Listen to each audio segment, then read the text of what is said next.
بسم اللہ الرحمن الرحیم۔ السلام علیکم۔ دو فرشتوں ہاروت اور ماروت کو اللہ تعالیٰ نے زمین پر انسان بنا کر بھیجا، اور ان فرشتوں کا ذکر سورۃ بقرہ میں بھی آیا ہے۔ اللہ تعالیٰ نے آسمانی دنیا کے پردے ہٹا دیے اور فرشتوں نے زمین پر دیکھا۔ فرشتے کیا دیکھتے ہیں کہ اہل زمین گناہوں میں مبتلا ہیں۔ ان میں شراب نوشی ہے، زنا ہے، جھوٹ اور قتل و غارت ان میں عام ہے۔ تو فرشتوں نے یہ نظارہ دیکھ کر اللہ تبارک و تعالیٰ سے شکایت کی کہ ان لوگوں کو تو زمین پر عبادت و اطاعت کے لیے بھیجا گیا تھا، اور ان کی حالت یہ ہے کہ یہ گناہوں میں مبتلا ہیں اور آپ ان کی پکڑ بھی نہیں کرتے۔ فرشتوں کو انسانوں کے اعمال سے بیزاری ہوئی اور انہوں نے انسانوں کے حق میں بد دعا کی۔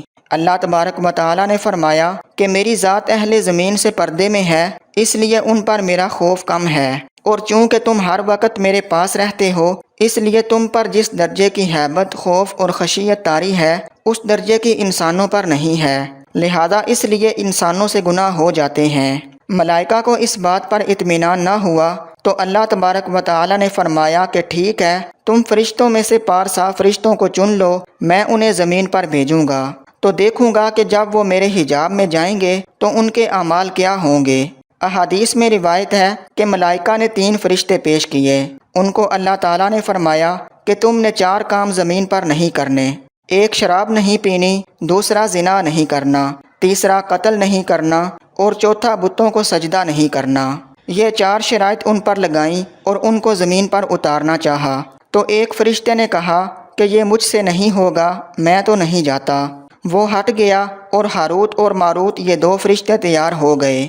یہ دونوں فرشتے ملائکہ میں بھی سب سے زیادہ عابد اور زاہد فرشتے تھے۔ اللہ تعالیٰ نے ان کو زمین پر اتار دیا۔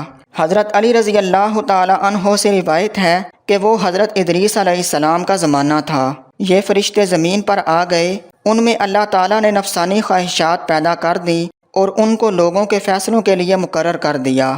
لوگ ان کے پاس اپنے مسائل کے حل کے لیے آتے تھے۔ ایک طویل زمانہ اس میں گزر گیا، یہاں تک کہ ایک دن ایک خاتون آئی، وہ بہت حسین و جمیل تھی۔ حضرت علی رضی اللہ تعالیٰ عنہ فرماتے ہیں کہ اس کے حسن و جمال کا یہ عالم تھا کہ جیسا کہ زہرہ ستارہ تمام ستاروں میں سب سے زیادہ خوبصورت ستارہ ہے۔ وہ آئی اور اس نے اپنا مسئلہ بیان کیا، تو ان فرشتوں میں اللہ تعالیٰ نے جو شہوت، نفسانی خواہشات رکھی تھیں، اس حسین و جمیل عورت کو دیکھتے ہی بھڑک اٹھیں اور خاتون کو برائی کی دعوت دی اور اسے کہا کہ تم اپنا بدن ہمیں پیش کرو۔ تو اس خاتون نے کہا کہ میری ایک شرط ہے، میرے پاس ایک بت ہے، تم پہلے اس بت کو سجدہ کرو، جب تم میرے دین کے ہم نوا ہو جاؤ گے تو میں تمہاری بات پوری کر دوں گی۔ انہوں نے کہا کہ ہماری توبہ، یہ شرک ہم سے نہیں ہوگا۔ وہ خاتون اتنی بات کہہ کر چلی گئی تو ایک طویل عرصہ، جتنا اللہ تعالیٰ کو منظور تھا، خاموشی رہی، اور اس کے بعد خاتون پھر آئی، انہوں نے پھر وہی بات کہی، تو خاتون نے کہا کہ میری ایک شرط ہے، تم میرے شوہر کو قتل کرو تو میں تمہاری خواہش پوری کروں گی۔ تو انہوں نے کہا کہ قتل تو گناہ کبیرہ ہے، یہ تو نہیں ہو سکتا۔ تو اس خاتون نے کہا کہ اچھا، میرے پاس شراب ہے، تم لوگ شراب پی لو۔ تو انہوں نے آپس میں مشورہ کیا کہ شراب تو چھوٹی چیز ہے، شراب پی لیتے ہیں، اس سے کچھ نہیں ہوگا۔ ایک روایت میں آتا ہے کہ یہ فرشتے اس کے گھر میں پہنچ گئے، وہاں جا کر انہوں نے شراب پی، اور جب شراب پی تو وہ مدہوش ہو گئے، اور اسی دوران انہوں نے اس عورت سے صحبت بھی کی اور اس کے شوہر کو اس ڈر سے قتل کر دیا کہ کہیں اس کا شوہر منہ نہ کھول دے، اور اس بت کو سجدہ بھی کیا۔ اللہ تعالیٰ نے آسمان کے پردے کھول دیے اور سارے ملائکہ یہ نظارہ دیکھ رہے تھے، تو وہ بڑے حیران رہ گئے اور کہا کہ یہ کیا ہو گیا؟ تو سارے فرشتے استغفار کرنے لگے اور کہا کہ یہ تو خواہشات کا نتیجہ ہے، اور جب کوئی حجاب میں چلا جائے تو ایسا ہوتا ہے۔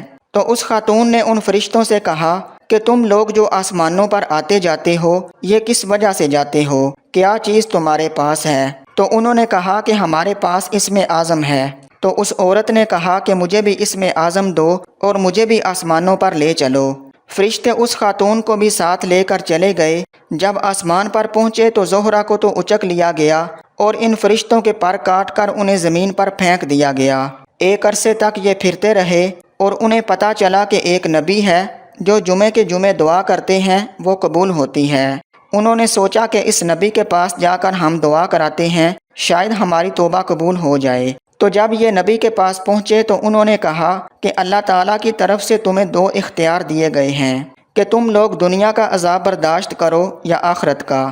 تو انہوں نے آپس میں مشورہ کیا اور کہا کہ دنیا تو فانی ہے، ہم دنیا کا عذاب برداشت کر لیں گے۔